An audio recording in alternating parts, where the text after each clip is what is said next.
Sullivan, Director of Technology for the school department. So the cut was actually the lease payments towards the Chromebooks. We do still have the Chromebooks, so right now the process is still in place. The insurance policy has been the most affordable way to offset the damage as opposed to paying full price for damages. But we have been looking at what alternatives could be, whether it's, full outright, repairs, or whether there's another way to fund the repairs of those devices. But the insurance would still be passed through as a fee to pay. The present budget for next year still contemplates passing through a fee to the parents for Chromebook insurance. It is, yes. That's all. Wally? Thanks, I'm good, thank you. Okay. Anything from the audience on Article 8? Hearing nothing, is there a motion? Move the article. Second. We have a motion and a second. All those in favor say aye. Aye. Opposed? Article passes unanimously. Thank you. Article 9, door access security. This is a transfer of $100,000 from free cash to upgrade door access security in the Danvers Public Schools. Wally? Good. Ted? I'm good. Mary? All set. Mike? I'm good. Eric? I actually do have a question.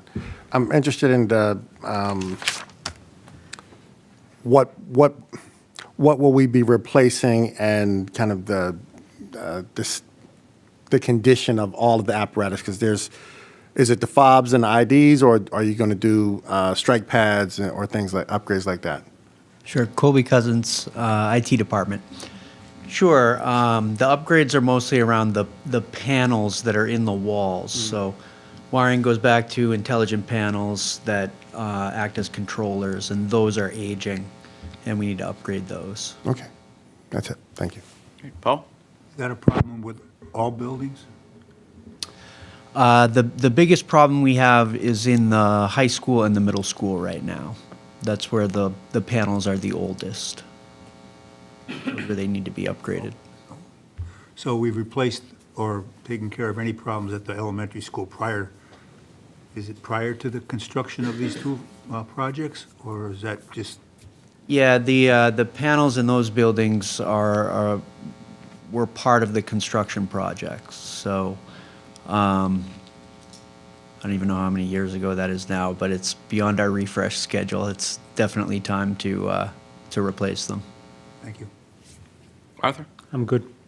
Any questions from the audience? Bill?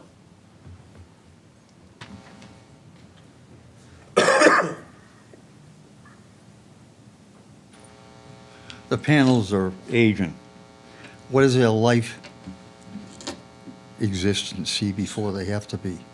And are they all purchased at the same time, so that they all are going to be replaced at the same time?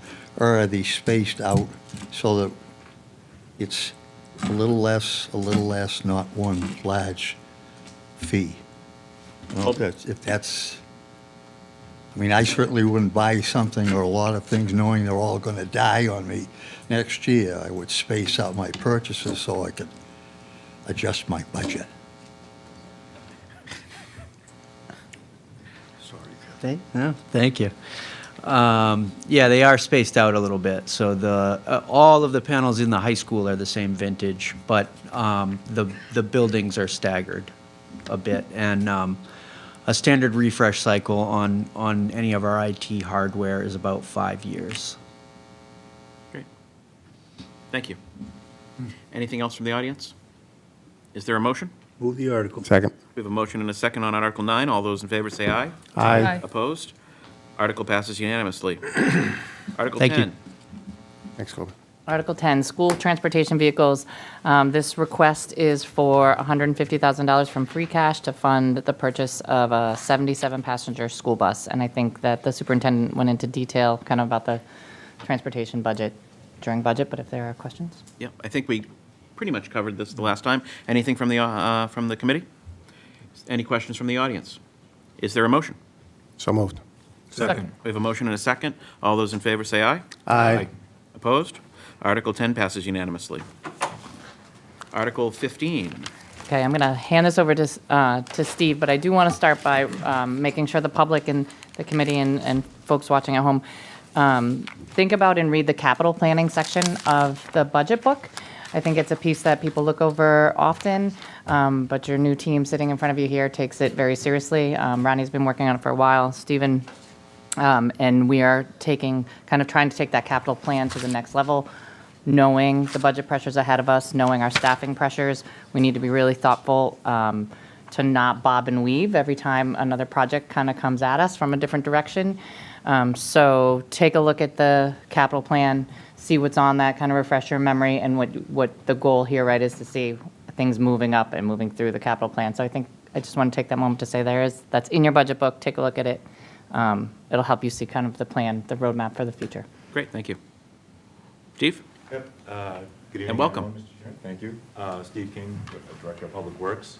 Article 15 is an appropriation request for $317,000 for pavement management and sidewalk improvements. This basically includes any work that the Public Works performs on streets or anything outside the public right of way. So anything within our school parking lots, any of our town municipal lots or buildings, school buildings, we use this money for, this appropriation for. We also help establish our self-evaluation transition plan.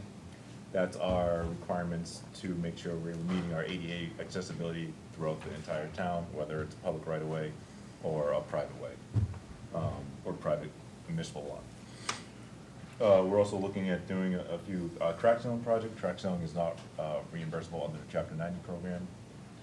And then we're also looking at basically, we do an evaluation of all of our streets every 3 years through one of our consultants. We have a small portion of this funds would go toward paying that consultant to ride all of our streets, perform an assessment, and give us a grade score of our roadways every 3 years, and then it helps us build a capital plan for our paving projects. All right. Wally? I'm good. Ted? I'm good. Mary Beth? All set. Mike? How would, sometimes when you ride across the road, you wonder like, why is that road being done? How do you, aside from that, address, there's an unknown, and you might go in, I'm trying to think, the road that I'm thinking of is perpendicular to Sylvan Street, over by, Adams? yes. It's a hot mess. It was worked on recently, and my wife always asks, why is the street like that? It was just worked on, and it was worked on again, and I don't really have an answer. And so I am interested in how, is that going to wait for the 3-year cycle, or are you generally aware of, ongoing issues, and some streets are just problematic, et cetera, et cetera? So we also tie in our water capital plan, our stormwater infrastructure, and our sewer infrastructure along with our roadway paving. That makes sense. So if we know we have a specific project coming in the next year or so, we would then hold off on potentially doing that street until we do the construction excavation of that project, then we pave the road, which is specific case for Adams Street. We have a project that's coming down the line, hopefully for this fall, and then that would get paved next year. All right, thank you. Paul? What's the longevity of a completely repaved section? In other words, not spot, or I think you've used a couple of other processes over the last year or two that are a little different than maybe just scraping it all out and putting a whole new section of paving in. And I was wondering, just what is the life? I know traffic has something to do with it, but let's say 62 as an example here. Pretty heavily traveled. I know it's in tough shape in sections now because of the construction projects that have gone on, but there's a pretty good section all the way up as you leave the Summer Street area and go towards the shopping malls up that way. That's in pretty good shape, and that was recently done too, maybe by one of the different methods, just a few years ago. But in general, what are you getting out of a paving project? So majority of our paving projects, we do what we call a milled surface and then a repay overlay, which typically we mill out 1.5 to 2 inches of the existing roadway surface and then resurface with new hot mix asphalt. That typically will see an average of 10-year lifespan before we start seeing some cracking. That then allows us to start going into other treatments that are less intrusive, a whole another paving project. So that's when we start getting into our crack sealing. So crack sealing gives you another 5 to 6 years of preservation within the street if you start seeing any cracking because of our typical freeze-thaw cycles that happens on our roadways. We could also then go into full depth reclamation, which is basically reconstructing the entire road. We're going down to the sub-base gravel, rebuilding with binder, and then another top layer. That, it can extend the life to 15 to 20 years, depending on the amount of traffic that's usually on the roadway. There's other less intrusive products that we've used. We've done cold-in-place recycling, which is basically recycling the existing asphalt, remixing with new aggregate and emulsion, and then relaying that surface. We did that project on Dayton Street, which seemed to work well. It's a kind of a county road, we call it. Doesn't have a lot of traffic, but it's got a big surface area. So that worked out, and that seems to be holding up pretty fine for the past, I think we've done that 7 years ago at this point. And what's the project now over on Wenham Street? I just unfortunately went over the other day and, whoops. Trying to live over there. Winter Street's currently, that's a water main replacement project right now. Okay, thank you. Now, as a real-world example of that, once you're done, because obviously big portions of that have been dug, and as, by the way, tonight are still there, so that you're driving on gravel when you go down the street. I don't know if this would have happened if we had the old town manager, by the way, in his locations. But, how long, once we get that done before July 4th, as you promised me the last time, and I'm holding it, how long will that roadway, do you think, last for us before we need to do more extensive repairs? Oh, so that's in our plan to do a full curb to Yeah. curb pavement next summer, late fall. So we'll do a temporary pavement mix like we did on the Locust Street, the last section that we just did. Yeah. Get us through our winter until we come back in the early Oh, so I get to summer. do this next spring, too. Great. Just remind the people that we can't get out of our street if they block Cedar Hill Drive and down there. That's all I'm asking. Just tell me you're working on it. He's the only one who's ever had problems with paving in the town. No, it's the first time I've ever had problems with paving in town, and I don't like it. Well, he should Welcome to the party. feel lucky. Anything from the audience? You didn't even ask me if I had any questions. Oh, I'm sorry. I don't have any questions. I didn't. I knew you didn't. I could feel it. Mark?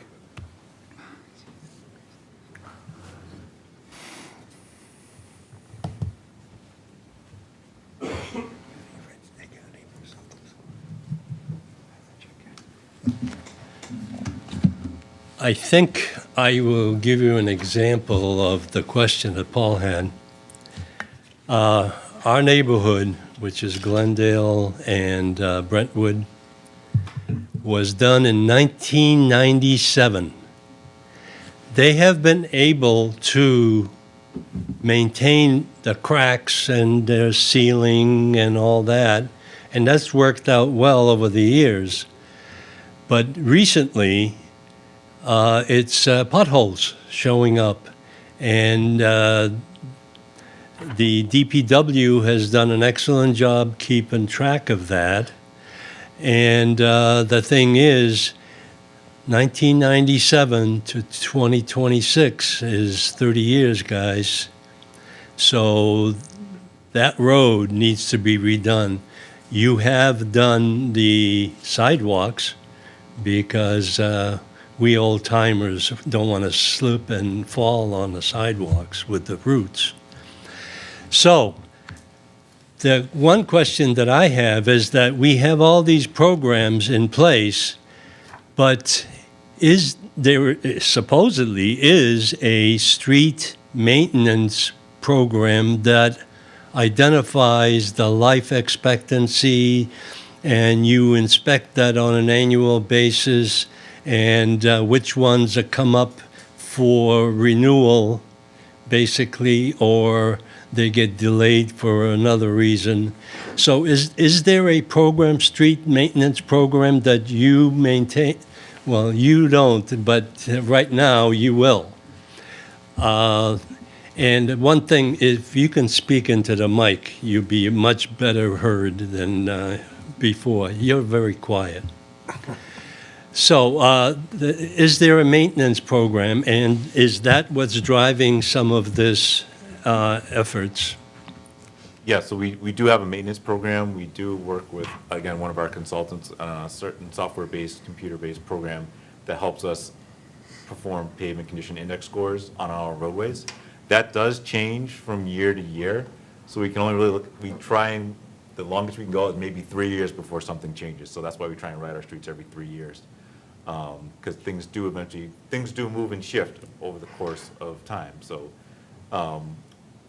we certainly don't ride the streets with the program that they've used with us historically annually, but then we do ride the streets ourselves to see, is that score still a valid score? Is there further work we need to do?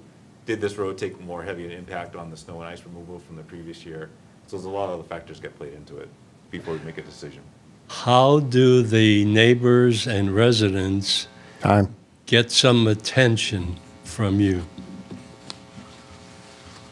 You can answer the question. As Mark is returning to his seat.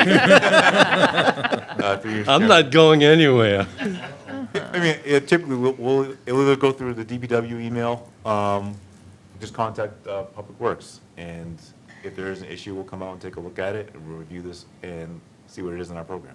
Well, you've done that very well on the sidewalks, and we appreciate that. And this is just a neighborhood. It's not a main thoroughfare like Route 62, which they botched last 2 years ago on the end down by 95, Stop and Joe. by the animal hospital. Bill, you Thank have you. something? The left, Hollis Bill? Road, leave, right past the animal hospital. Take a look.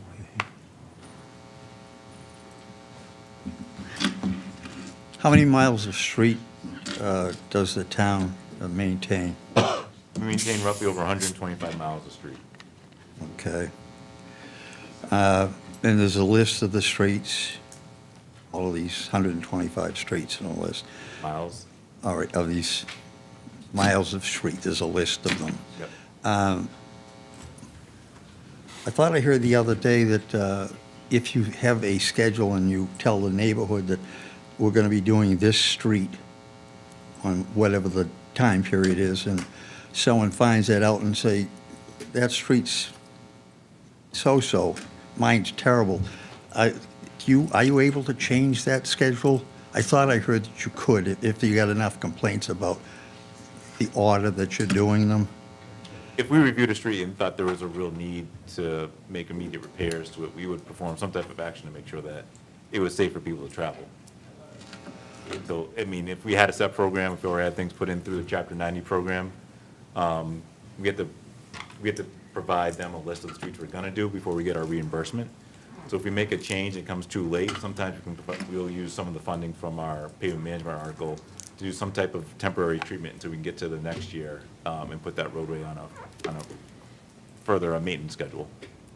I know how some streets are in tough shape. I live on a short street, and several years ago, it was repaved. There were a lot worse streets in town that should have been done before mine.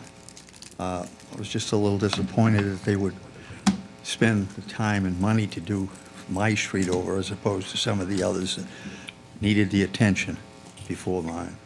That's the opposite argument, Only but person who's ever said that. how do you, Shocking. I think, again, if we get to tie everything together as far as all of our projects, not just road paving, if there are certain streets that potentially we're gonna go and do a water main project or a sewer main replacement or a pump station, if we're gonna do excavation on that street that way, that may push that street off for another couple years before we actually pave it. I mean, I remember Bradstreet Avenue, when that was paved, all of the pipe work, whatever had to be done, was done prior to it being paved. A little foresight to the crystal ball, so to speak, to see what might be coming down the line. I just, again, I was just amazed that they repaved my street and not some of those more deserving of the attention. I'm sure, Bill, that they knew you'd be coming if they didn't. They're just working on it. As long as they're working on it, thank you. Thank you. Anything else from the audience? Is there a motion? Move the warrant, the article. Second. There's a motion and a second on Article 15. All those in favor say aye. Aye. Opposed? Passes unanimously. Thank you. Article 16. Article 16 is our roadway layout and acceptance of public ways program. This is what we historically doing since 2001, on accepting streets that we've pretty much maintained as public roadways, but they're actually private roadways. Either they came into existence before the subdivision regulations or subdivision control bylaw, or the recent streets that have recently become constructed through developers, and we're then taking them over once they're complete. This article requests $33,000 for preparation of both street level plans and as-built plans. So a lot of the streets that are remaining, about 70 of them, we do not have good historical as-built records of. With the still combining the as-built records with the street layouts, we're able to identify, one, that there's no conflicts if we take the roads. So let's say if someone's house was actually put into the roadway by mistake when it originally was constructed, we can kind of see those things beforehand, so we can either get additional easements or potentially have to relocate something before we take the roadway over. Arthur? No questions. Paul? No questions. Eric? Can we explain again behind the mall? Oh, God. I will continue. Every year. Yes, well, put me on record, right? It is troublesome, and I think the absence of progress is frustrating, and recognizing the limitations, and yet because it is within the town, it would be helpful. Oh, wow. It would be helpful if the town could use whatever limited power it has and resources to provide some assistance to a roadway that, here's the one I'm going to fall on. A whole lot more people driving on that roadway than are swimming in the lake, swimming in the rivers, okay? So I just want to be clear in terms of where residents are going and the amount of resources that we're able to expend on it. A little bit of balance. That is all. I don't think you were here last year, but what I had said is that because we're involved with a very significant electric light project in that area, it would probably make some sense for our electric light division to take a look at those roadways and see if there would be an advantage to our electric light division to making sure those roadways are paved well. Electric lights, we got big buses going by there, just saying. Yeah, that is all. Mike? Nope. Mary? No, all set. Okay. I'm all set. I'm good. Okay. Historically, and I think you probably answered the question, but historically, we've actually accepted some streets each year. Yes, so we put together kind of a bigger package this Yep. year, so it just actually went out to bid, we got prices for it. So for the next town meeting, Okay. you'll see a list of about seven streets Okay. that will be on the list for acceptance. It's always exciting to see the list, to see, like, wow, I've been driving down that street all my life, and, didn't know it wasn't an accepted road yet, so. Thank you. Anything from the audience? Is there a motion? Move the article. Second. We have a motion and a second on Article 16. All those in favor say aye. Aye. Opposed? No. Article passes. Article 17, building improvements. Article 17, appropriation request for $652,000, town meeting, $627,000 funded from free cash, and $25,000 funded from the water use mitigation program, the Warrant. We have projects, I can either go through each one, or? Yeah, go ahead. Okay. Yep. $137,000 requested for elementary, middle school, and high schools. That's for tile replacement, carpet replacement, gym floor resurfacing and repairs, and classroom modifications. Endicott Park is for a bathroom renovation. DVD Institute Library, that's for the Rotary Pavilion. That's repairing the floor joists up to the roof. As you know, previously we had done work for the actual supports of the structure a couple years ago. And other building improvements include Central Fire and Engine 2 stations, 911 call notification system, HVAC replacement at the police station, emergency lighting upgrades at our schools, and then additional warrant article we have for building modifications with anything that comes up within municipal buildings as well for $30,000. Wally? No, I'm good. Ted?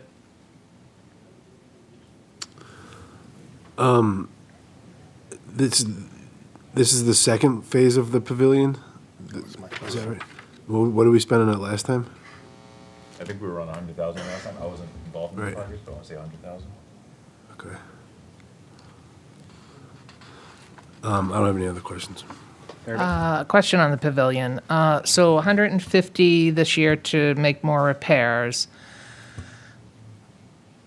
There's continued vandalism of the pavilion, not our fault. So my question is, when we make these repairs with the same materials and it gets vandalized again and needs to be repaired, should we be looking at different materials, more sustainable materials that are harder to destroy? I do believe potentially last week there was some vandalism that may have happened there as well, with some locals, or I don't even know if they were local. There were some youths out there doing some destruction. So I love the pavilion. It's beautiful, but should the materials be different? I'm not sure. That's a great point. I haven't been aware of any vandalism, but I can look into it. But these are mostly structural sound type projects, not facial projects or facade projects. So Yeah. if it's a facade thing that's getting vandalized, that's something we can look at in more detail. Okay. And so for the visual part, like the railings and stuff, are we still, like, the town responsible for repairing that, Yeah, right? correct. Yeah, okay. Thank you. Mike? I mean, I guess my biggest problem with this is that I'm fairly certain that when that pavilion was put in, much like other projects, and it's a very nice spot and it gets excellent use, but my recollection is that we were told that, don't worry about this, it's never going to cost the town anything. And in essence, it now is to the point where it costs us about, on average, maybe $75,000 a year. Some years 150, some years not much, but in your estimation, based on what you're seeing with this, is this something that we can just anticipate moving forward because of the nature and the location of that structure, that we're going to have fairly significant annual costs to maintain that structure? I see one more phase of this project coming down the line, whether it's next year or the year after, which is getting into the roofing structure part of it. I think that will pretty much be the biggest expense coming down the line. Everything else should be your typical maintenance for repairs on just day-to-day wear and tear. And, because I think it's probably now 15, Closer to 30 years. is it probably. 30 years? God. But, and have we done any other substantial, that you know of, reconstruction or anything else with that location in that 30-year period, or is this sort of the first time that we got hit? This is the first, based since I've been here, the last project that we did with the foundation work was the biggest expense I know that we Yeah. paid towards the pavilion. Okay. Thanks. Eric? Is the pavilion in the capital plan beyond this year? Yeah. It is. That last phase that you referenced? Okay. Thank you. Paul? Talked about the structural, the last one you just completed, I think, about a year ago or 2 years ago? The foundation of it. The yeah. foundation, yeah. No, I saw, I think there was some signage up when that was being repaired. Were we getting any help from other folks in the community on that? Was there, am I wrong in that? Something, one of the, Rotary, Donation for did Rotary donate? okay, yeah. But obviously, we're not getting a type of donation that could cover what we're really spending, correct? Not that I know of right now. We're not in conversations with them about Yeah, the okay. donation. No, Yeah. I just was curious, because I didn't realize this was such a problem, quite frankly, over the years. Mike and CR know a little bit more about it, but I wasn't aware of it, so I'm disappointed that it has become a problem, quite frankly, and it sounds like, but it's not just, if it's being vandalized, is it being constructually vandalized, or is it just, not just, but is it the graffiti type vandalism?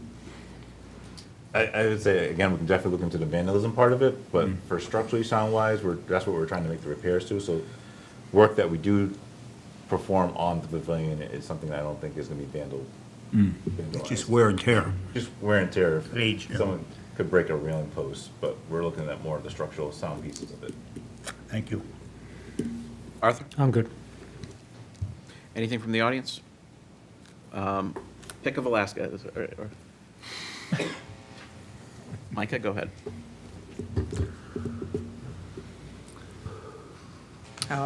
Micah Velasquez, Precinct 7. I just had a question about the last segment of building modifications.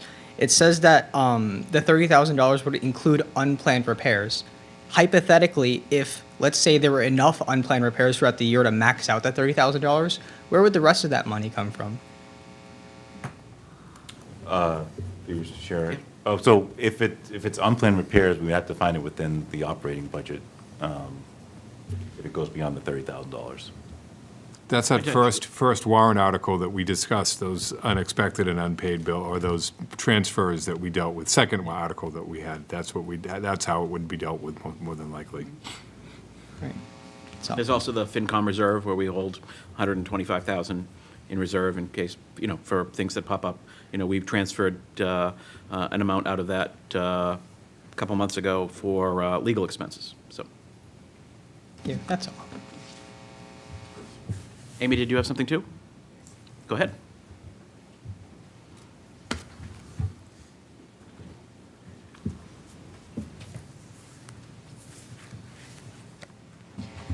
My question was specific to the pavilion. I've brought this up in a couple other different venues, but in the planning that's going forward, is there anything either within our accessibility ADA planning? Has there been any, I know there's been a little bit of study around the pavilion and accessibility and what that looks like. Has there been anything recently, and is there anything in the works for the future? I do believe the building is within the ADA accessible plan. And any repairs that we do, eventually we'll have to make sure that we meet the law for accessibility, so yes. I just think we do the concerts and things like that, and I see people going and they have their rollators and, some people are going and they can't necessarily access that space, so it's something that's always in our mind when we're planning events, so just wanted to throw that out there. Thank you. Thank you. Anything else from the audience? Is there a motion? So moved. Second. Motion and a second on Article 17. All those in favor say aye. Aye. Opposed? Passes unanimously. Thank you. Article 18, ground improvements, page 16. Page 16 in your warrant book, grounds improvements, requesting $166,000 for our annual repairs to softball field, at the Rotary softball field, $50,000 at the Riverside softball field and basketball hoops, $41,000 for recreation sport field aeration and fertilization, $15,000 for natural resource area fence and gate repair and replacements, and then lastly, $10,000 for repairs and servicing, totaling $166,000. Any questions? Arthur? I'm good. All set. Eric? Can you just explain what role we play in the rail trail maintenance and surfacing? I mean, there's a lot there, and so clearly, we're not trying to cover the question. How much of the rail trail are we trying to address here, or just in principle? This would cover anything within that we have existing that we're using currently today. Any top dressing, maintenance, repairs, divots that we have to fix, or from the wintertime, that goes through that warrant article for $10,000. Materials. Mike? Yeah, the only comment I would have is I think this is probably the one of the lower numbers that we've had over the last 10 years with this. And I understand it based on the budget that we've got, but I hope we don't have to put that into and it becomes an annual this way, because I've always felt this is a really important budget item to be able to make sure that we keep those fields and those well-used facilities in better shape. So, I can certainly support it this year, but I'm hoping we're going to be able to soon get back into spending the amount of money. Mary? Agree with Mike on that. I think our fields are heavily used by a lot of teams in town, and we've always been known to have good fields. So I think we'd like to try to get back to or maintain that level of care. I know grounds does a great job, and we're stretched in staffing and funding, but as you know, like to try to see that budget in the next few years go a little bit higher for that. Thank you. Ted? I guess my question, I agree with what Mike said about this is a relatively small amount relative to what we've seen in the recent past. I know of a lot of the league, having been a participant in it as a director, as a board member in some of the leagues, and my better half running 2 of the youth leagues. I know from experience that there's private money looking to do some of these help some of these projects or do similar projects that would improve certain areas of town for everybody, not just the leagues themselves. Like I think DGS is a good example. They've tried to put in scoreboards and a number of other things that are used and basically handed over to the high school for precedent. They get to use the batting cage first. Everything DGS does, the high school benefits from. And it's been difficult. My understanding is it's been fairly difficult to get some of those projects underway. I think people in town meeting last night talked about sometimes being frustrated that their efforts get opposed by us. I know there's a lot of volunteer effort that goes into raising money for the leagues, and there's money looking to be put to work while people's kids are still actually playing in the league, and it's been a slow process. And it sounds like recently that you guys communicated to people that you don't want private support at all. Is that the case, or? I'm happy to take that. Yeah. Yeah, and thank you, because we agree. I would say this administration, and certainly Dave, who's represented you all in the recreation world well for a long time, we all agree this number is smaller than we'd like it to be as well. Know that if that's how it was communicated, that was not the intent. The intent is goes back to the discussion about the capital plan, is that we need to thoroughly, and it actually relates exactly to what we were talking about with the pavilion. We need to, when the money comes in, we can't just chase which direction the people who can raise the most money get their project done first. We have to take a look at the capital plan, our resources, and what's ahead of us, how we can match those two together so that we can achieve as much as possible. And we need to, so that we don't sit here in the future, and I don't know enough about the projects that you're putting forward to say this is, I don't mean to say this is an example, but we have to be very thoughtful about when we take on private donations, is it going to lead to future years of maintenance? So what we've asked is that when organizations are looking to donate, we sit down, we really take a look at it as, okay, let's talk about it with staff as a group. Say, what does the donation look like? Where does it fall in our capital plan? What is the long-term maintenance for this? What's the staff requirement? So we're not saying no more donations. We're saying, let's look at what the impact of this donation is and when we can put it to best use, so that, because the other side of that is when I started, I did hear, first and foremost, I heard how much this town loves their outdoor spaces and their fields, and I respect that very much. 2 athletes, too, who love the Danvers fields as well. So I hear that, but I also heard that things weren't getting, like you said, the projects were getting donated to, and the town side wasn't necessarily meeting the expectations. So I'm a firm believer in setting expectations for both sides early on in the process, so that people don't feel disappointed or frustrated on either end. So I apologize if that was miscommunicated as a no donations. Please meet with us if you're interested. But we are trying to take a much more planful approach. So what I kind of heard is if a league has money that they want to allocate to a specific improvement, and it doesn't fit in somebody at town, whatever the deciding body, the rec committee or whoever's vision of what should be in the capital plan, then you're going to say no. No, the answer's not no. It's let's talk about how and when it's appropriate to do it. What I struggle to understand is if the money's there, and if the money is there waiting to be spent, what drives the when?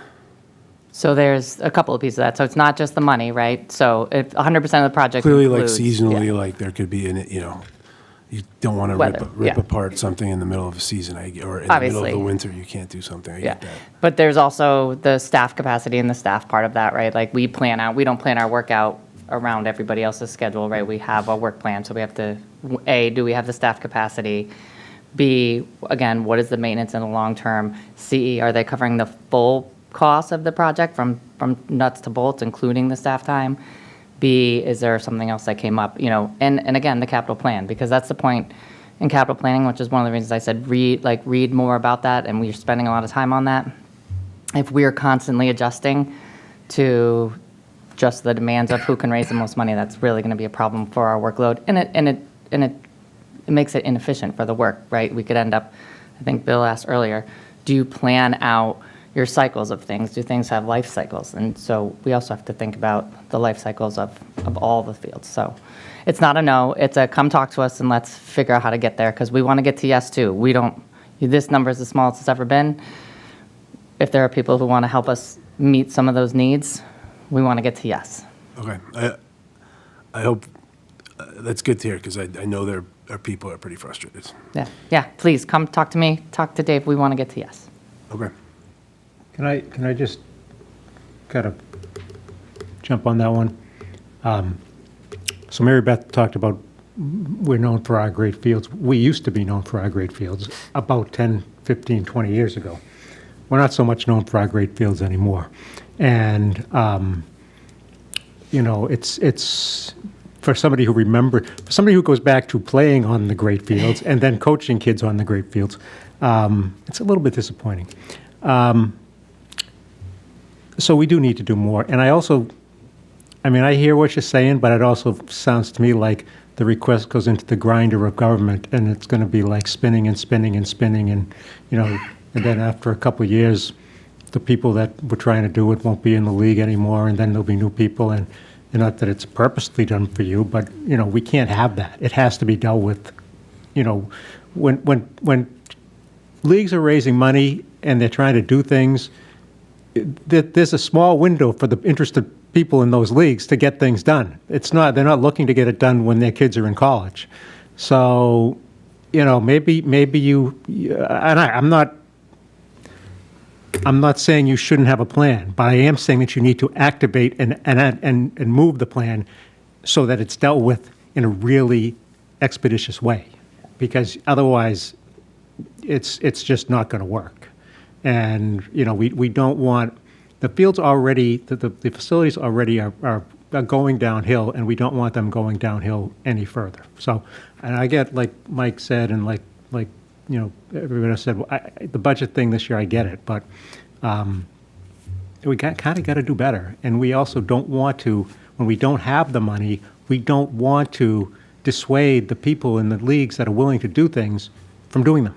So I just want that, to be heard, and I want that to be something that is addressed. Thank you. And heard not only as your town manager, but as a mom who's raised a lot of money for a lot of sports and done all of the things that you guys are talking about. So I hear you in both capacities. Wally, do you have anything? Excuse me, yes. So my town recreation sport field aeration fertilization is normally underground, it's operational. It's over here for this year I only. didn't hear you. Yeah, so, Did you? Okay. yes, through you, Mr. Chairman. So, yes, actually, last year, we also did another warrant article for fertilization and aeration because we're trying to subsidize the cost outside of our operational budget for these 2 years to get us back on a good working cycle because of the cost that we've seen come in for our bids for that type of work. So we've actually added it in last year, and we added it in this year to get us caught up. And then hopefully in our FY27 budget, we can get back to our regular budget cycle with just having it within those two line items. Okay, because, back to what Arthur was just saying, it's like, so when this was always part of our regular budget cycle and planned, we weren't trying to squeeze it like we are now. We had much better content in our fields. So I'd like to see it go back to operational and not worry about, the financing part of it. And I know that's tight this year and it has to stay this year. But it's still a concern for me as a capital rather than an operational. So, that's good. Paul, you had something else? Yeah, it's not related to this immediate article, but I did want to mention a question. I'd like to have an answer, or not an answer, but where we are with the condition of the turf field at the stadium at the high school. I'm not sure if it's been used for 6 years, maybe more. I was on the original committee, but I lost tracking time of it. But I think we have to be thinking of this, Stephen, down the road, because it's not a $100,000 deal. There's always a big controversy about turf versus natural grass, but everybody knows you get more activity on a turf field to some extent, and then you get other problems too. But with grass, there may be grass that's growing that you can use now. I don't know that you could still have very close to the participation that you have right now, because some of the sports obviously tear the heck out of it, and there's no question about that, but I don't think that's the case with either soccer or field hockey as such. But I may be wrong, I don't know all the sports that well, but I do know one thing. Playing on that stuff and working on that stuff will break your back, aside from other things. And I'm still a proponent of it, but I'd like to see us get away with it, away from it if we can, but I'm not so sure at some point, we're going to have to. We're going to have to play on turf or play on grass, unless you want to play in a parking lot. Okay? Just for future thought. Thank you. Anything from the audience? Bill Bates.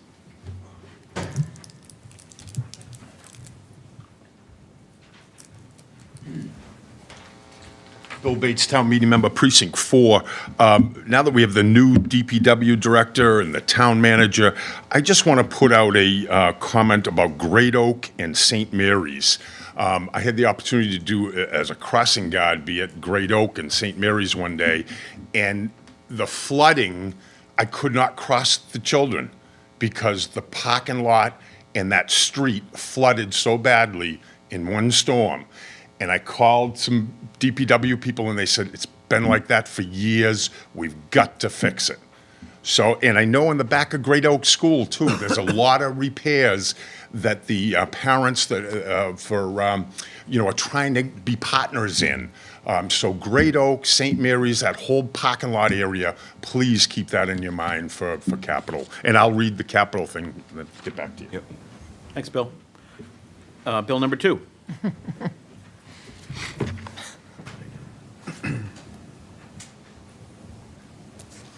Again, bill number 2. The town has a nice program to adopt an island. They maintain it, keep it, make it look pretty. It adds to the color of town. Also gives them an opportunity to put their, say, business sign there. Is that a possibility for some of the work for the fields? Not that we want to have billboards addressing my contribution, or not mine, but in businesses. Is there a way to inquire some businesses in town might be willing to, not just the friends of or what have you, but say business that they could use the work they do, their name applied to it, and maybe generate work for them and help the town look better or more functional? Yeah, absolutely. And I believe that's something, I don't know the history about building the field, but typically there are donors involved in fields.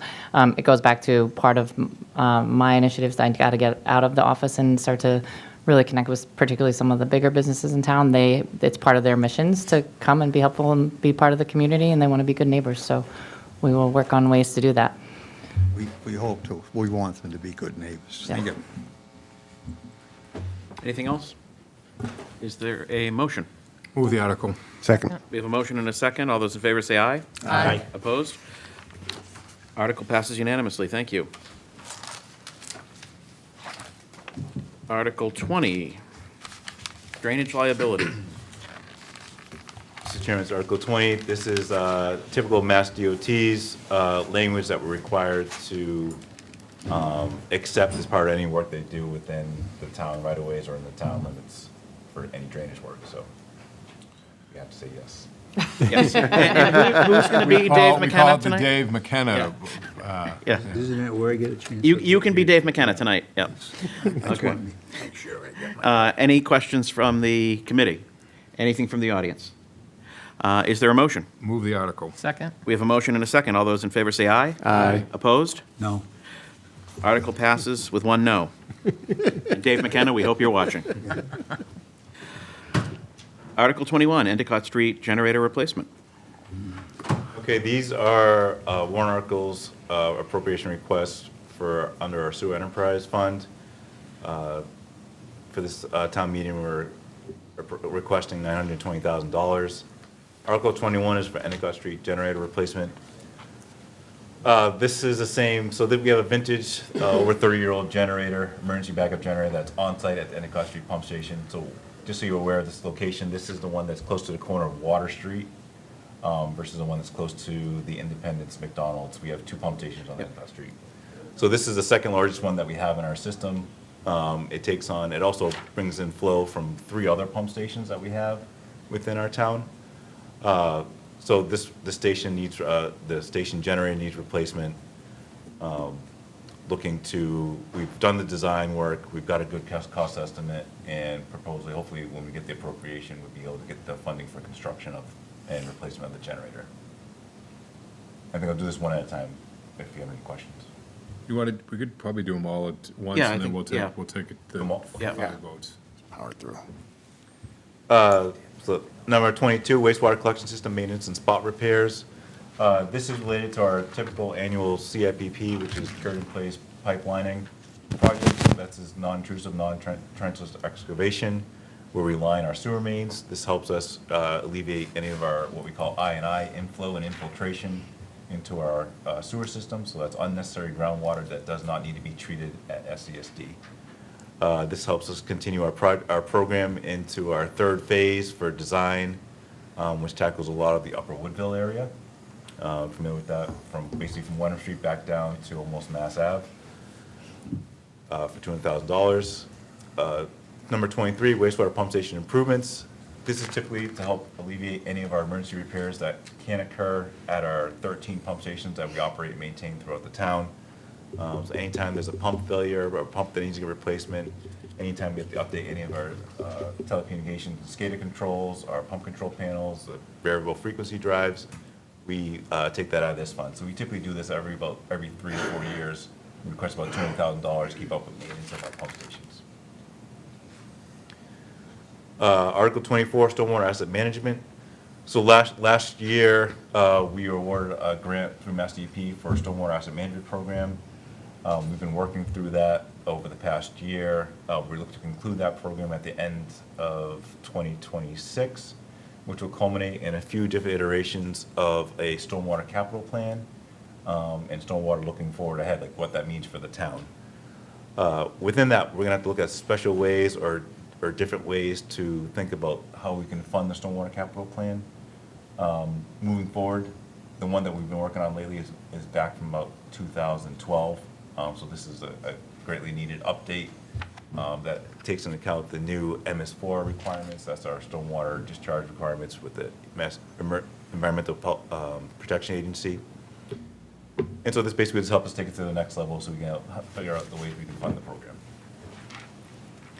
Lastly, drainage maintenance. This is for any emergency repairs that occur over the fiscal year.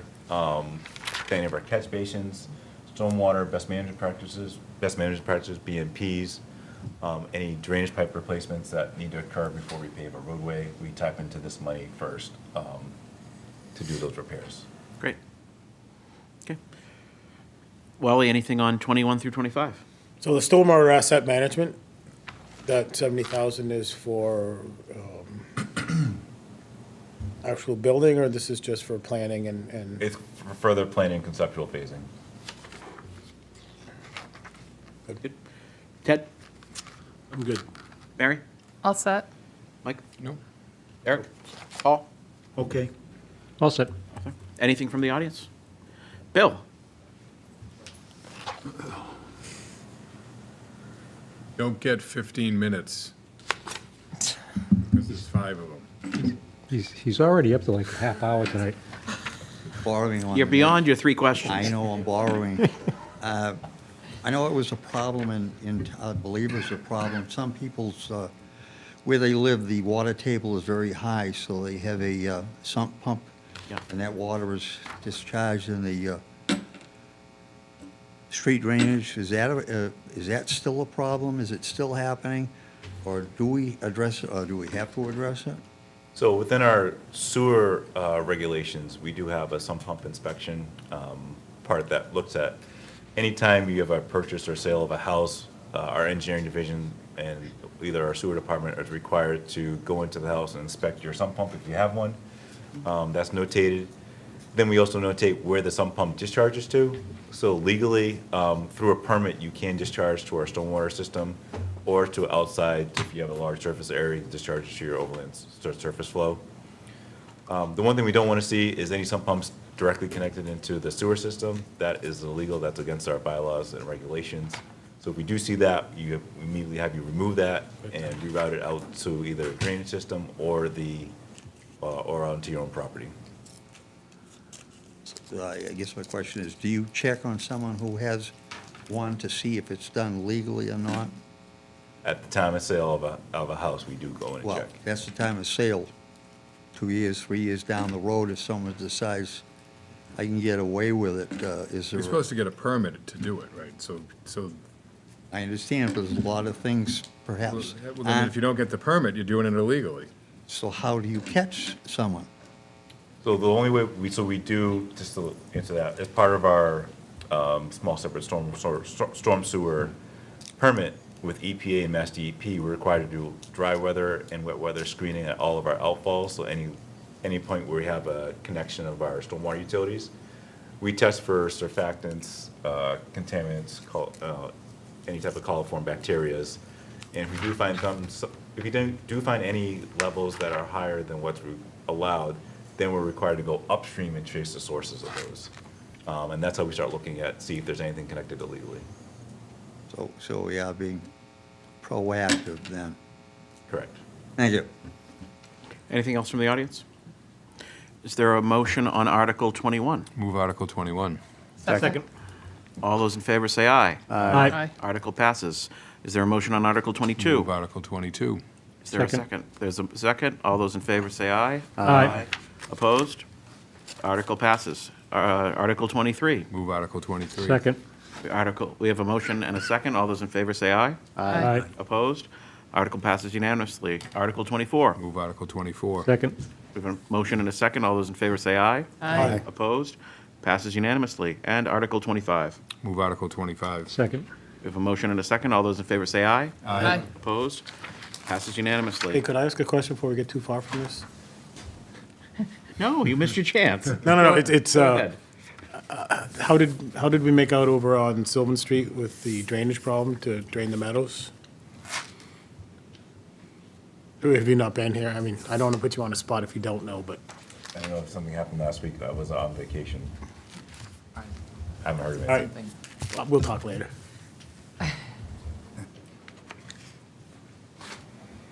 Article 26. Let me move the slides for everyone. Article 26, water treatment plant rehabilitation. This is a kind of an all-encompassing request for $500,000 to meet the needs of our ongoing work at improving our filter systems within our water treatment plant. I'm gonna make one suggestion to you. There is a name for that facility. Vernon C. Russell Vernon Water C. Treatment Russell Plant. and Junior. Junior. because the third used to sit next to me at town meeting, and if you, the only time that he would speak is if you didn't name it that. I do not want him coming back from the grave to affect either one of us. So at least once, please refer to it by its appropriate name. Oh, it's right here. So for the Vernon C. Russell Thanks. water treatment plant, don't see we do have some, again, the plan is, it's been about 15 years now since we did our primary upgrades. Some of the mechanical components need to get replaced. This is pretty much our large rail train infrastructure that carries both our sand filters at both the expansion part and the older facility. This also requires some pumps that need to get, our chlorine pumps, any of the sand filters that need to get repaired, any upgrades to our SCADA system that realign for the processing within the plant, and any other third-party manufacturers that need to do their inspection work of their equipment. So that's what covers the cost for this. Article 27, water booster station improvements for $150,000. This is similar to the pump station, so we have 5 booster stations in town. 2 of them are newer. As you can remember, we did Lakeview Booster Station just last year, and then before that, we installed the new Green Street Booster Station. We still have 2 others.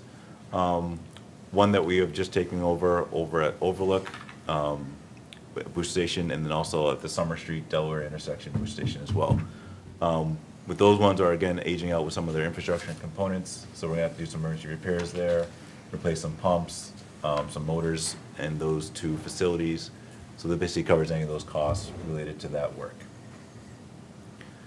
Article 28, well 2 PFAS treatment.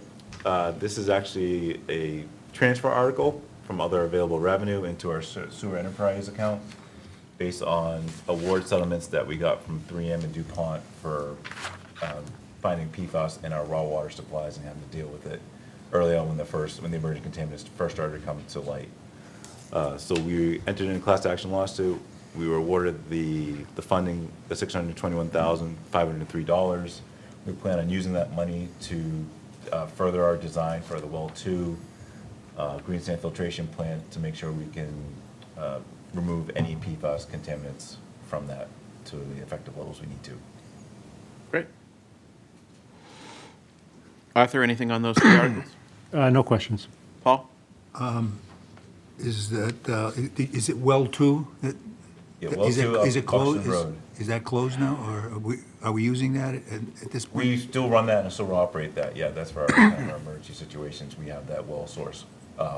It is, what we have for well water is under the promulgated regulations from Mass DEP and EPA, but we do know in the future EPA is gonna further reduce those allowable levels within the water, so we need to be ready to act on that quickly when that happens. Thank you. Eric? Nothing. Nope. Mary Beth? All set? Ted?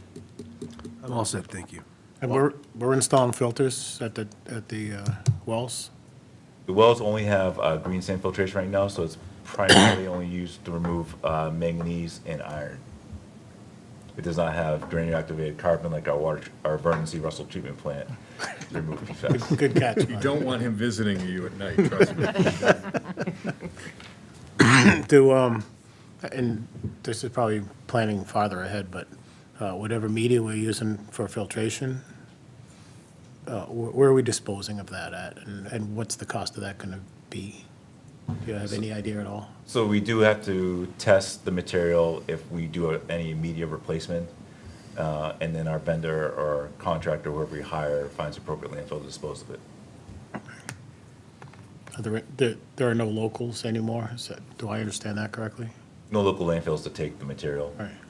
It depends on how it tests out, really. So if it has too high of a concentration of a certain contaminant, it can go to maybe an online landfill, or if it's too high, it has to go to a line landfill, which are, most of them are not really local to Danvers anymore.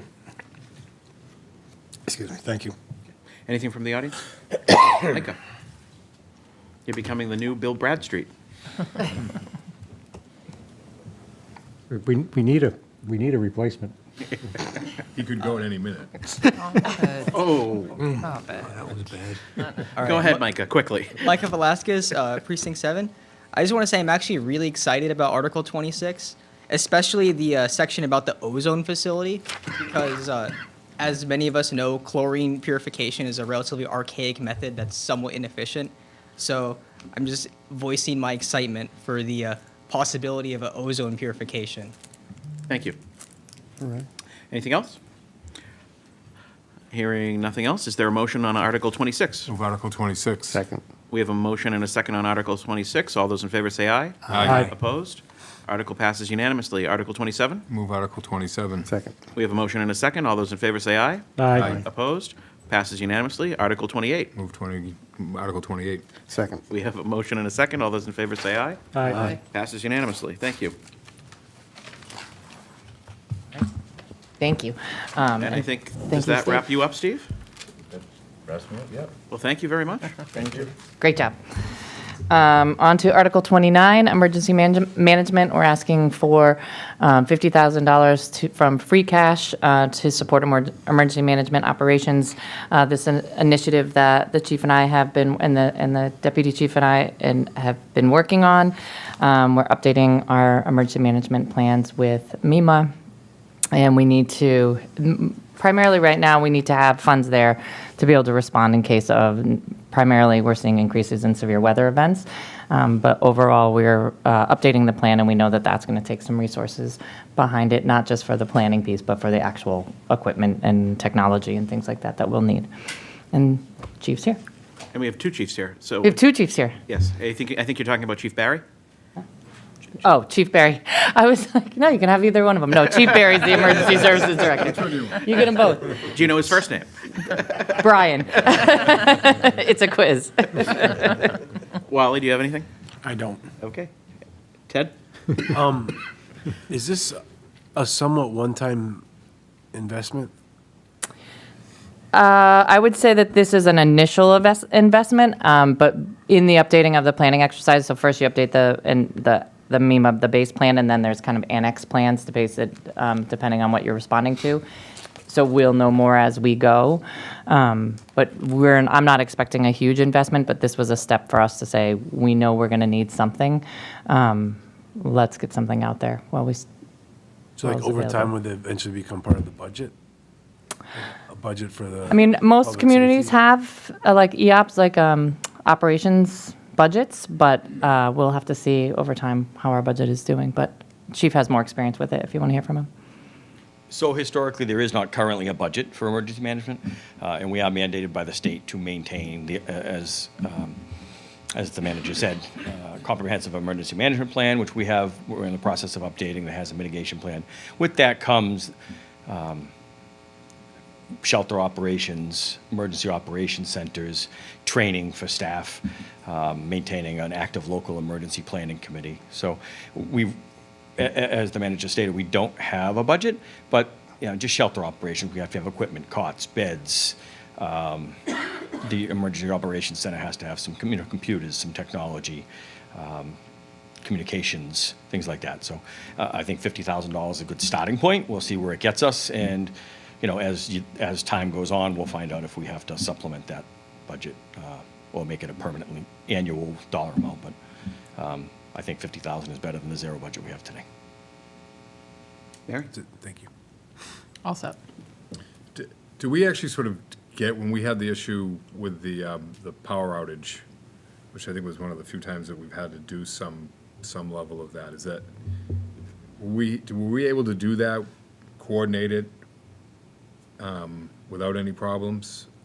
Or was it a little bit difficult because of the lack of sort of the EMS budget and No, so I mean, we have a plan in place, and we utilize the Red Cross, which comes free of charge, or directly, I guess, free of charge. There's no direct cost. And we use staff that was on duty. There was probably some overtime involved, which I don't know that this funding would be used necessarily for that. But moving forward, we did identify some training, some areas of training that we should work on improving. We could bring consultants in.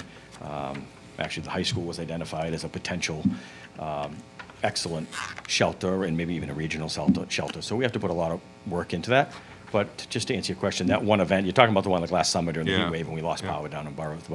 we did move some people, I think, offered shelter. We stood up a cooling shelter at the Yeah. high school. Yeah, so that went well. But there's certainly always room for improvement. And a much larger scale incident Yeah. would be more challenging than that. That was a kind of a good test run, I think. If I may, exactly as you said, so that's actually considered a minor event. If you look at the hazard mitigation plan and you actually consider if there was flooding or people, so that was if you are out of power and you want to use the shelter, go to the shelter, not we've got to get people out of here situation. So that's kind of the difference. The Red Cross comes in those situations to the extent that they're available also, and luckily our chief has a really good relationship with them. But in order to really engage with them in a real, emergency, larger scale emergency situation, it's a matter of the regional partnerships, the local response committee, and building a relationship with the Red Cross. So all of that is what we're working towards. And you also have to think, we can handle a small scale, but if there was like a regional weather incident, the Red Cross is going to be awfully busy, and all the other resources that we could go to are going to be very busy, and we're going to not have a lot of opportunity for that support, so we have to kind of be able to handle it ourselves, and that's kind of what this funding is going to support. Yeah, it's a great expense. Thank you. Eric? So, follow up on Mike's point. I think I understand what we're saying. We're not necessarily where we want to be. How would you, and it's a small amount of money to start that process, how would you assess where we are versus where we want to be, maybe in percentages, right? So we are 5% in and we have a ways to go, or are we 50% in and we have a ways to go? If it doesn't put you too much on the spot. But it strikes me as an area to pay more attention to, given what's going on, weather events and other. It's not necessarily an area to be skimping if we're not where we want to be. Yeah, so from my perspective, being new, that's the reason I brought this forward in this first budget. The chief, I think the team is doing a great job, but it hasn't, I'll let him answer percentages piece, but I think Or we you could should dodge be. it. I think we should be much further along, and again, some of that is from my experience, and I know the folks at Pathways, your organization that you work with, they're involved in the regional response plan on the North Shore. So knowing my past with both Pathways and with local government, I think we have some important work to do, and we've got the right players in place, and this will be an important investment. At the end of the vote, the point that I want to make sure I think I hear is when we think about our priorities, right? Our emergency preparedness is not one to take lightly. If we are hearing that we're not where we want to be, with or without a percentage, like we hear that clearly, and it's a place for us to invest as we balance priorities. I'll put it that way. Right. Thank you. So that's what I heard. We agree. Okay. Paul? Basically, we want to be ahead of the curve. Don't want to be behind it. That's it. I'm all set. Great. Anything from the audience? Okay. Is there a motion? Move Article. Yes, second. We have a motion and a second. All those in favor of Article 29, say aye. Aye. Opposed? Passes unanimously. Thank you. Article 32. All right, I'm going to hand this over to Chief Jamie Lovell. He really spearheaded this initiative through his quarterly reports to the Select Board. So I will hand it over to him. So the goal is to create a bylaw that prohibits a cryptocurrency ATM in the community. Currently, we have 2 remaining in Danvers right now, one located at 431 Newbury Street, the mobile gas station, then one downtown at 79 Maple Street Country Farms. So since 2022, reported to us has been over $249,000 worth of losses to these machines. And typically they Just to those 2 machines? in town, we had 3 before, we lost 1, so now we have 2 remaining ones. So since 2022, there's probably 3 machines, now down to 2. Typically, it is the vulnerable population is targeted with these scams, elderly, people who be taken advantage of easily. And again, these numbers are probably low because I'm sure many people are either embarrassed to come forward and report that they've been a victim, being concerned of either the embarrassment or like losing control their finances. So we're concerned that that might be low. This would allow us to prohibit those kiosks in the community. Currently, Westford, Waltham, Gloucester, Peabody have enacted similar bylaws, and Salem, Beverly, and Marblehead are also looking to enact similar bylaws. Okay. Arthur? I didn't even know these existed, so are they, people go in and buy Bitcoin or whatever at a kiosk? Is that what they are? Typically, it's like an ATM, standalone ATM, and we've had people feed $40,000 into these machines, and once it gets into that crypto blockchain world, it just disappears. So they don't even get their Bitcoin? No. Basically? It's in a virtual wallet that is oftentimes controlled by the person who is exploiting them or pressuring them to do this, and they never receive the money back. I believe out of the $249,000, we have recovered about $72,000 in currency back. That has been decreasing over the past probably 6 to 8 months because the courts aren't really siding with as much as they were before. I'm surprised you recover any of it, but yeah, no, this sounds like a great idea to me. Thanks. Paul? These must be nationwide. Correct, yep. And again, there are plenty of legitimate ways to invest in these cryptocurrencies. These machines just don't really meet those.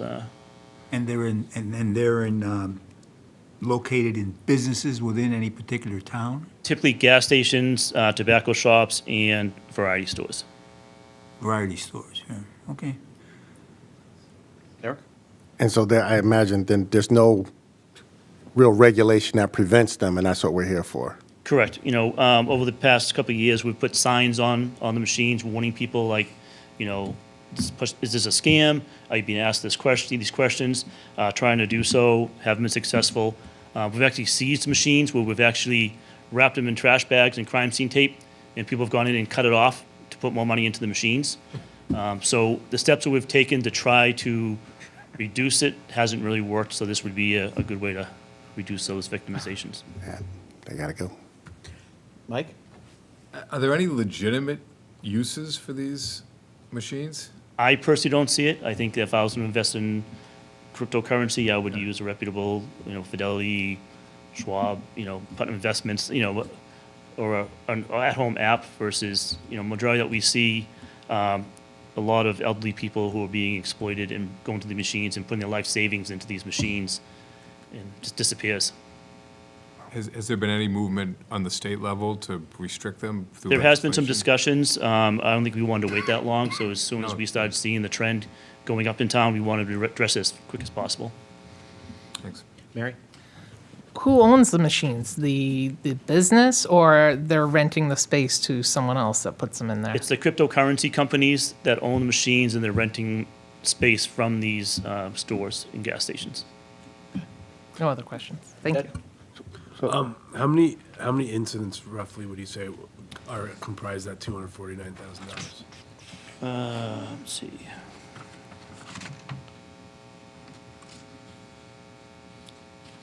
Actually,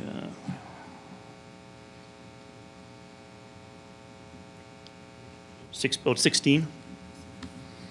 And have the two remaining, I guess, landlords of the machines, are they aware of this, and have they said anything? I believe our detectives have gone to and spoken to the owners. They've been trying to educate them, like if you do see someone who's sitting with a bag full of cash, just constantly feeding money into it, call us, talk to the person, preferably call us so we can at least respond. And we've had some success responding, but sometimes we get in arguments with people like, no, I need to do this. The federal government's gonna take my house.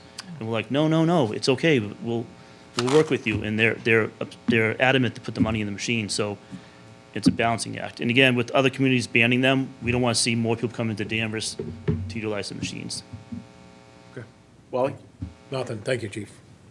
In the enforcement section, who receives the enforcement action, given the nature of ownership and leasing? So what we would do is, if the bylaw is passed, I believe they have 30-day notice that would give them to have the machines removed. The business owner? Yes, yep. Okay. Thank you. One more. This has all been run by legal, I hope? Yes. Kate's last name. Conley. Yep, Attorney Conley had worked with me on this language on this as far as using what we wanted to put forward and using other communities that she's worked with to enact this bylaw. Good. I guess my only question is, the business owners, is the reason that they are keeping these facilities there is because they have a lease situation or some type of a contractual situation that requires them to keep them there? And if we pass this and they have that contractual situation, they want to remove them anyways, but their attitude is, I signed this agreement. Is there a mechanism to try to deal with that particular issue for them? I'm not aware if there's any leases involved with these. We can definitely look into that, especially prior to enforcement. Of course, we would work with the business owner before we took action. Great. Anything from the audience? Is there a motion? So moved. Second. Motion and a second. All those in favor say aye. Aye. Opposed? Article passes unanimously. Thank you. Okay. Thank you, Chief. Great work. Horrible. And Article 33, he'll stick around for questions. So Article 33 stemmed from the Select Board, particularly they give licenses to, for the sale of junk and secondhand articles, otherwise known as pawn shops.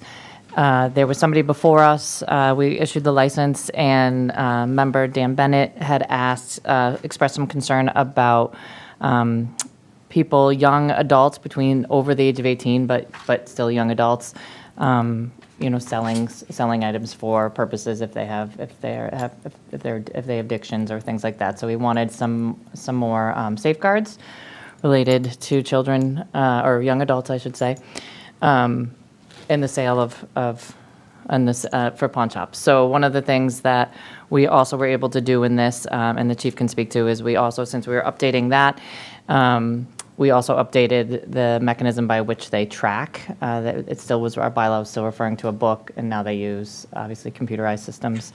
Obviously, the chief has a lot more background with this than I do, so if there's questions. Wally? No, I'm good with this one. Ted? For the sale, so the sale of junk and secondhand articles, you said pawn shops, but like what about a Goodwill shop? So the three that we are licensed right now, Best Buy, because they purchase computers and cell phones, JD Jewelers in the Square, which they don't report a lot of activity, but they do buy and sell jewelry. And then Eco ATMs are probably the largest one, which are at Walmart. So it's a standalone ATM where you can bring a cell phone or a tablet to. They actually have a live person on the other end that will actually verify your ID. You give them a thumbprint, and then they'll give you a voucher or cash for the item. So we only have three that are covered by this bylaw, three locations. And so like a baseball card shop or a collectible shop would not be covered by this? I don't believe so, no. In the past, they have not been. Is it legal for us to put I totally understand the motive of the 18 to 21, but is it actually legal to place that distinction? Yeah, so we worked with town council on that because, we had the same response at 18, you're an adult. So we worked with town council on this, and yes, we have the ability, because it's about tracking who was made at the time who was there at the time of sale, and it's about tracking where it goes back in case it becomes part of a investigation, so we're covered. So when the bylaws were created back in 2008, at that time, 17 years old was an adult.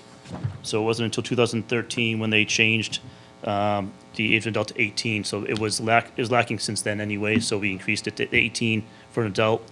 And we had that discussion about that 18 to 21-year-old. So at least by adding a 21-year-old with them, doesn't have to be a parent or guardian, it's someone who's 21, it's just an added layer of accountability of, who's selling this stuff to stores. So they can bring their 21-year-old friend in with them? They can, but will it be actually documented who that person was, and we can trace it back. Okay. Okay. No further questions. Thank you. Mary? No questions. Mike? Yeah, we've been doing this for too many nights, and I don't feel like arguing with the town council anymore, honestly. I have no idea what the section in red actually says. that, in terms of it, because I'm reading that almost as saying that the person who does this transaction has to be 21 years old, not that there needs to bring a 21-year-old friend, but just gotta go. Eric? Nope, nothing. Paul? Right now, nothing. I'm just sort of baffled at the scams that just go on constantly and constantly and constantly. And if you can slow it down, stop it, I guess I have to be for it. If it's illegal, and you can't do it, then it's going to be thrown back at us, and we can't. That's it. I guess that's the answer I'm looking for. I'm not looking for an answer, but I see maybe the roadblock down the way, the road. Okay, I'm all set. Arthur? All set. Anything from the audience?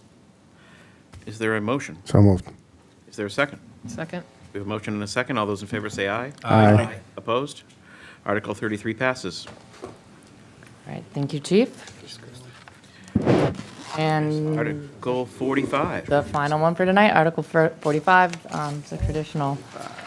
But we do need to, correct the language. Oh, yes. Right, aren't we There is a Scribner's error. Thank you for Scribner's error. reminding me. That should be, historically, the Article 2 has always been the budget. However, because of the 250th resolution, it should read Article 3 of the 2026 annual town meeting. So that Scribner's error will be corrected in the forthcoming warrant with the recommendation of the Finance Committee. That being said, is there any discussion on Article 45? Hearing none. Anything from the audience? Mr. Bates?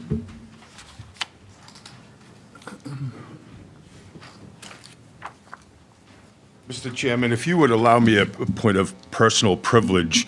Well, you can speak, but there's no points because you're not a member of the committee. Okay, but if I could speak. We did this thank last you. year. I would just like to apologize for raising my voice last night when we were discussing the electronic voting, Article 34. I understand some of my fellow town meeting members were intimidated by my loud voice and the way I was making my points. I've always been somebody that believes in reasonable discussion, healthy disagreement, and being respectful and professional. And when I looked at the 5 or 6 town meeting members that were there last night, I was talking to all 149 of us that we had a job to do, and we need to do better at our job. So I appreciate it. Thank you. Thank you, Mr. Bates. Appreciate it. With that, is there a motion on Article 45? Move the article. We have a motion and a second. All those in favor say aye. Oh, Don't you normally do no action on this one? do we? Through you, Mr. Chair, I believe the recommendation would be no action, but I'm not. That's correct. I think you're correct. Yep. Thank you. Move no action on We have a that. motion of no action. else opened the ninja over there? I think that's what Paul meant to say. Yes. And he seconded it. All those in favor say aye. Aye. Opposed? Paul Passes with no Paul had action. a Scribner's error. So just as a reminder to everyone, we will, in all likelihood, plan Finance Committee members for a Finance Committee meeting at 7 p.m. on Monday, May 18th, in anticipation of the immediately following 7:30 annual town meeting, and look forward to seeing you all there. And I just would like to say thank you. This is my first round of budget and finance, budget and warrant reviews with the Finance Committee. I appreciate the dialogue, and I look forward to seeing everyone at town meeting. And thank you to the team. The team's been And incredible. thank you And the select board. to our Select Board representative for your wonderful representation tonight. Yeah. All my years of wisdom. Thank you, everyone, and good night. No meeting, we're done. Tomorrow. Nothing tomorrow. Thank you.